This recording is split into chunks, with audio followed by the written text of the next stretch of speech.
What's up, guys? I'm here at the Tri-Town Forest Preserve, one of the newer AVALONIA properties. It's in North Stonington, Griswold area. My humble opinion, easily the best of all the preserves. Just an unbelievable place.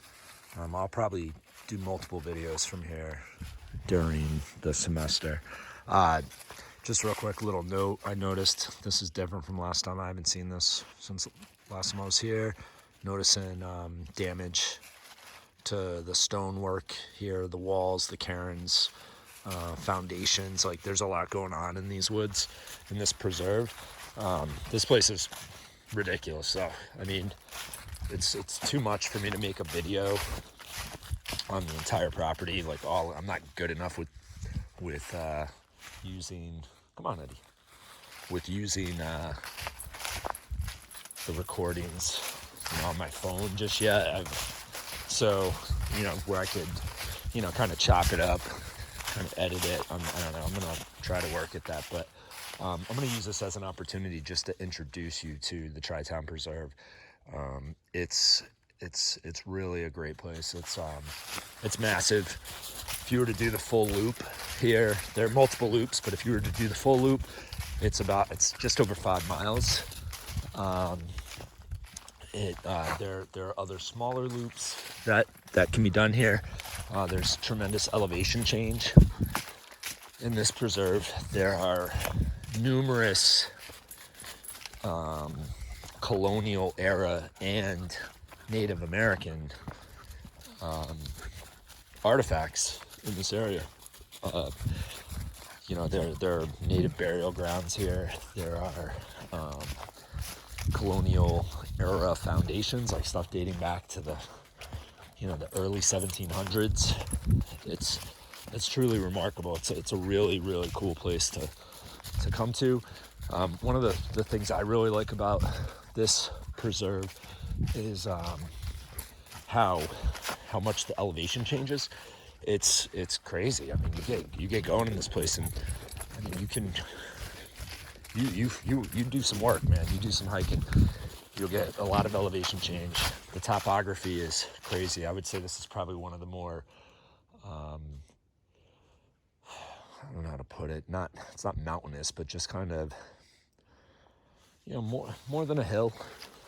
More than a hill, less than a mountain. We don't have mountains in this part of the state, but I would say in this area, if you're the kind of person that likes to get out and hike and have some change in elevation, this is the place to go. It's pretty easy to get to. You get on 201 off of Route 2, North Stonington, and you take a left on Northwest Corner Road, and then bang a right onto Miller Road, and you're here. And it's quiet. It's big. I've hiked here many times over the years. I think I've only seen a couple people in all of those times. Of course, that means I'll probably run into 6 people in the next 5 minutes while I'm doing this video. Again, I'm going to use this as an introduction to this location, so I'm probably going to tag this as Tri-Town Part 1, and I'll probably make multiple videos to take you through the entire place. And this is definitely going to be a place that I encourage you guys to get out to this fall, even in the winter time. It's a great place. One of the things I want to talk about with this preserve and why this location I think is so special is it's just so vast and massive. Many of the preserves and conservation areas that AVALONIA owns, and there are other groups as well that we'll talk about. Many of them don't. They're what we would call tracts of land, meaning they're a parcel, and they're usually surrounded by developed areas, roadways, neighborhoods, subdevelopments, things like that. Just natural progress that we see, in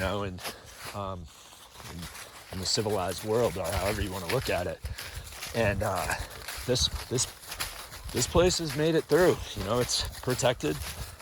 It's called Tri-Town because it's in 3 separate towns. I mean, I believe it's North Stonington, Griswold, and Preston, maybe, but I'm not sure. A little check of Avalonia's website will probably answer that. But it's a big preserve, and then on top of that, it abuts other preserves that are held by other groups, which makes for the feel of a truly like nature type of experience. And what's great about that is you can come out here and you can spend a few hours, 20 minutes from home, you can come out here and spend a few hours hiking, getting out in nature, kind of stepping away from everything and having an experience that you really can't get anywhere else in this area. I mean, you'd have to get in the car and drive for a few hours to get an experience like this, and most people don't even know about it. So, I mean, you do now, but a lot of people don't know about it, and I think if they did, and they were to get out here, they would have an experience that, they can't really get many places. Getting out here, and it's something that is it's in our DNA, guys, like having these kind of places, because we've lost a lot of these spaces, these natural settings. We've lost them just in the last couple hundred years, really less than that, like the last 150 years. We've lost the connection to these places, and it's difficult to get them back, so having places like this, a preserve like the Tri-Town and the other preserves here in Avalonia's portfolio of land, is fantastic, because they're setting aside places that not only will we have, but wildlife will be able to continue, and I would say more importantly, generations from now, as we as a civilization continue to progress, we're still going to have these places that I think we need for a variety of reasons that we'll get into in our class. Like, I'm not going to preach on it right now, but I think you'll understand what I mean, why these places are important. It's the very same reasons why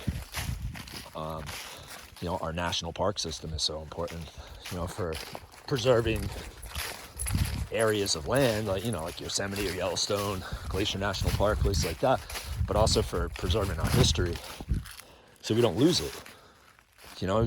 It's difficult to get it back once you lose it. So we can kind of think of these places as our own history. Like, this is more like the history of man, and it's just cool that you can come back and you can see places as they looked a long time ago, prior to the development of this land, because this also, as many of the places we're going to look at, this has been developed, clear cut of the trees, farmed.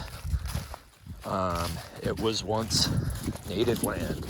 There's a lot of stuff going on here that I hope to get to one example of it before I end this first part of the video, but that kind of connects us back to the indigenous people that once lived here, so we can kind of learn about the history of our area, which is, it's important. It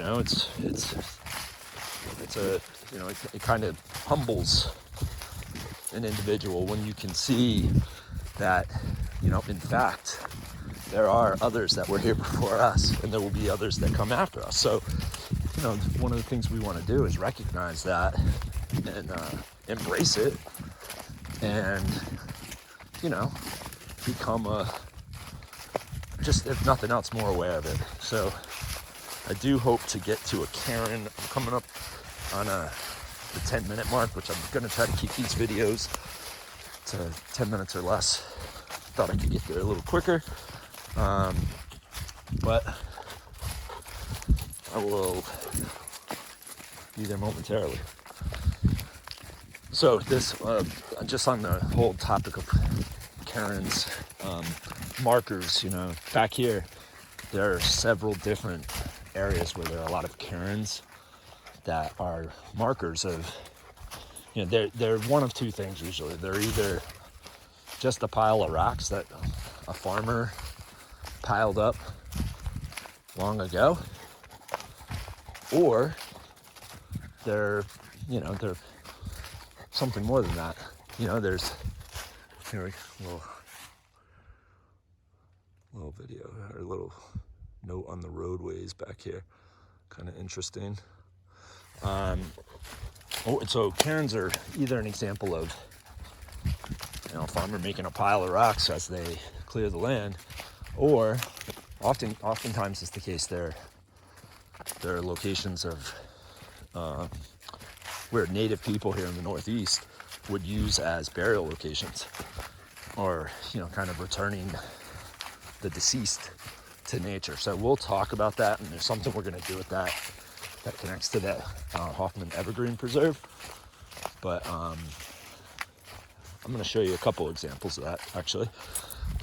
Another cool thing that we'll see here at Tri-Town is the little developments that were here, you know, like this area, and even, you know, this kind of gets into the Voluntown area.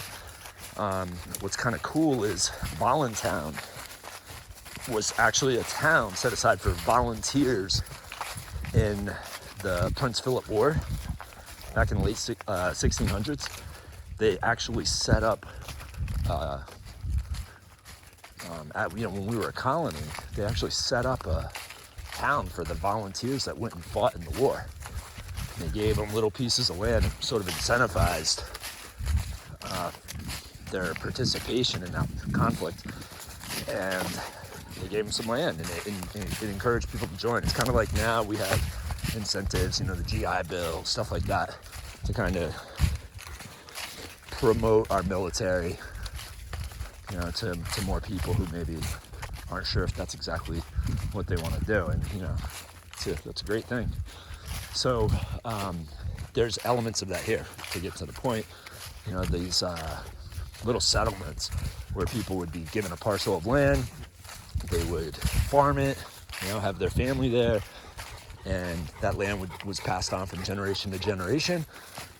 And it's kind of cool, you know, and eventually those people, as I've told you in other videos and we've talked about, those people would then, you know, they eventually migrated into the industrial fields for the most part and left the farm. So right here, there's a bunch of these here, these little piles of rocks you can see here and over here. You know, that didn't happen naturally. It happened like a human being picked those rocks up and put them there. Those are kind of like the stonework pieces that we saw that referenced in on that sign at the entrance to the preserve. You can see here, rock wall. And there are so many, there are so many miles of rock walls back here. It's crazy. We're going to look at that on LiDAR. I'm going to have you do that as a part of this video. But here we have a cairn. You can see another one over there. There are so many of these out here. There are some that have a feel to them. Like, I mean, meaning like they're kind of laid out in such a way that they're too far for me to get to for today. But they have a feel, like you can kind of tell that it was a thing. It was a place. It was,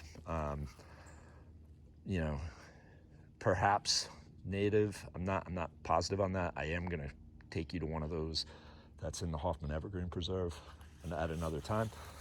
But I wanted to show that to you. There, you know, these things are here. This is like think of it like an ancient ruin. You know, that pile of rocks has been sitting there. A person or individuals hundreds of years ago put that there, and it's still there. Think about all that's changed in the world. So it's pretty cool. Little connection to the past. Eddie's on the hunt here. He's on the track of something. He's pulling me through these here woods. But all right, I went way too long. I'm sorry. As you guys know, I talk too much. But I'm gonna have a couple prompts for you on this fieldwork activity here on this first video from the Hoffman Evergreen Preserve. And I hope you guys can get out here. I'm gonna keep pushing it to get you guys out here, because it's way better to come out here in person than to look at it through a video on a computer. Okay, so I'll talk to you guys later. See ya.